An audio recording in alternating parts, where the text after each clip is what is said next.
May mga pagkakataon sa buhay na hindi sapat ang salita, kundi ang dating ng damdamin. Ito ang akit puso, isang gabay para sa pag-ibig at relasyon, hindi para manloko, kundi para ipalabas ang tunay mong intensyon. Ginagamit ito bilang pang-akit sa taong nagugustuhan, pampaamo ng loob at damdamin, at panghila ng atensyon. Natural, mahinahon, at totoo. Pinapalakas nito ang iyong dating at karisma, ang presensya na hindi kailangang ipilit pero ramdam.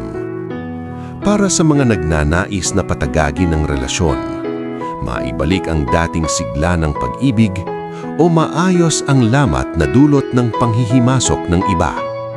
At higit sa lahat, ito ay para sa paglilinis ng enerhiya ng relasyon, pag-alis ng sumpa, bigat, at negatibong impluwensa. Paalala, ang akit puso ay hindi gayuma para sa masamang layunin. Ito ay gumagana lamang kung malinis ang intensyon at totoo ang damdamin. Dahil ang pag-ibig, kapag pinilit, nasasaktan.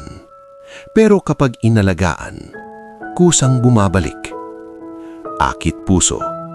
Kapag malinaw ang puso, ramdam ang dating.